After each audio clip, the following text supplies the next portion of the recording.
Assalamualaikum, atas nama Wildan di Tulungagung.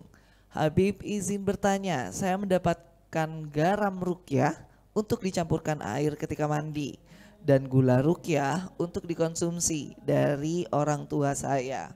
Nggak dapat air rukyah juga kayaknya nih Ustaz. Katanya supaya jin baik yang ada di tubuh saya melepaskan diri dari tubuh saya, katanya Ustaz. Bolehkah saya menggunakannya? Benarkah bisa ada jin baik berada di tubuh seseorang? Mohon penjelasannya Habib, terima kasih. Ini alamul jin.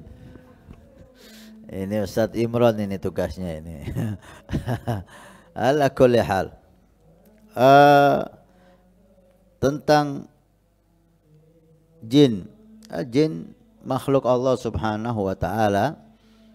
Mereka itu bisa berubah-berubah bentuk dan makhluk yang halus, ya, sehingga dia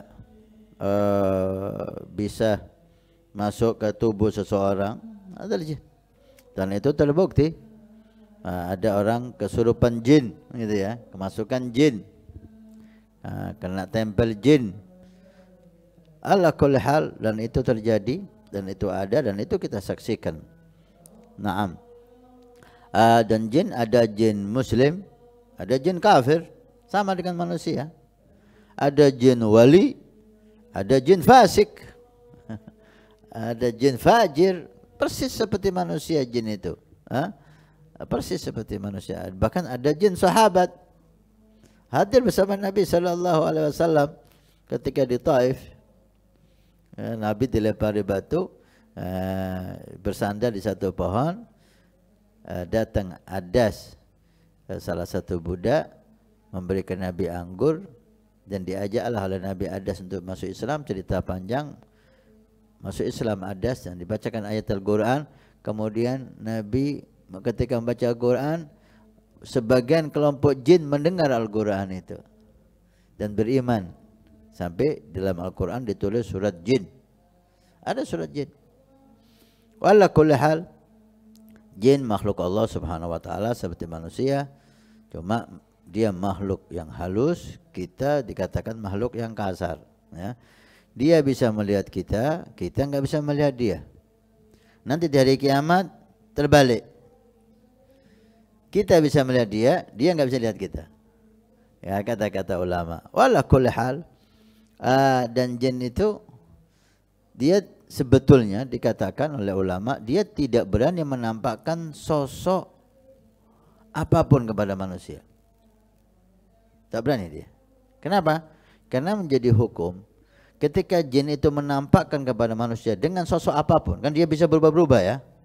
Maka ketika dia menampakkan dengan satu sosok, dia tidak bisa berubah lagi. Itu hukuman bagi dia. Udah menampakkan sosok kucing umpamanya, udah dia menjadi kucing selama-lama, nggak bisa berubah lagi. Maka jin itu nggak berani menampakkan sebetulnya kepada manusia. Hukumannya dia nggak bisa berubah lagi kepada yang lain. Walah kata ulama. Ala kulli hal, tentang ruqyah, mendapatkan garam ruqyah. Ini ada air ruqyah, ada garam ruqyah, ada gula ruqyah. Ala kulli hal, mungkin apapun dari makanan, minuman yang dibaca-bacai ayat, dibaca-bacai zikir, ini menjadi ruqyah. Apalagi di Indonesia ini sangat ngetren ini ruqyah ini. Yang ma'ruf air yang dibaca-bacai, gitu. Tapi gimana kalau makanan dibaca-bacai? Makanan yang dibaca-baca zikir menjadi makanan yang manfaat, barakah. Karena terbukti air, makanan apapun yang dibaca ayat Al-Quran di situ, dibaca zikir di situ, akan menjadi hal yang positif kepada air dan makanan itu. Nah, mungkin ini yang diberi nama ruqyah ini. Garam dibaca-baca jadi garam ruqyah. Labas, enggak ada larangan. Apakah haram? Enggak ada larangan. Enggak ada larangan, jangan melarang. Gitu loh. Apakah dilakukan oleh Nabi? Ini monggo. Kita enggak pernah dengar Nabi membacai garam. Enggak pernah dengar. Kita nggak pernah dengar Nabi membacai gula. Yang kita dengar Nabi membacai air. Tapi bukan berarti dilarang. Gitu loh. Kita harus membedakan apa itu sunnah Nabi, apa yang dilarang oleh Nabi. Yang dilakukan Nabi itu sunnah Nabi. Bagaimana Nabi dengan ruqyah? Yang kita sampai kepada kita, Nabi membacai air. Dalam hadis yang sahih, ketika Nabi melihat budak perempuan yang terkena seperti saf'a, seperti jin gitu, Nabi mengatakan, istarigu, kasih dia ruqyah karena saya lihat dia kena saf'ah atau seperti kena jin gitu, kena ain. Maka dibaca-bacailah air itu dan diminumkan. Maka ada yang dari Nabi sallallahu alaihi wasallam dan daripada as-salihin. Tapi ketika garam dibaca-bacai, walaupun tidak kita dengan Nabi melakukan itu, tapi bukan berarti dilarang.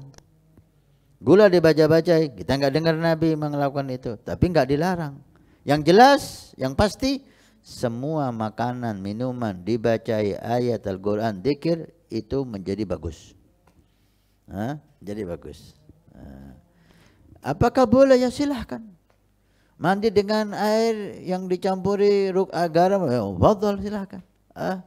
Kemudian dan gula ruqyah untuk dikonsumsi, diminum, jadikan teh, jadikan kopi, gula ruqyah, silahkan.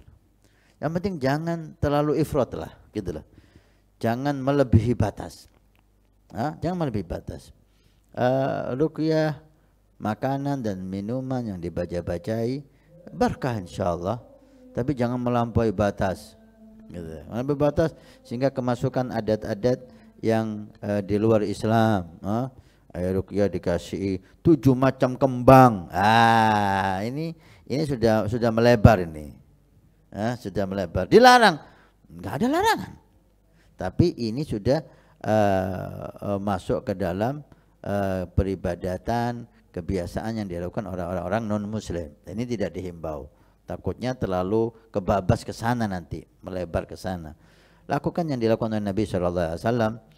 Kalaupun ada hal-hal yang tidak dilakukan Nabi, dalam tanda kutip tidak dilarang, silahkan, tapi jaga batasan, jangan melampaui batas.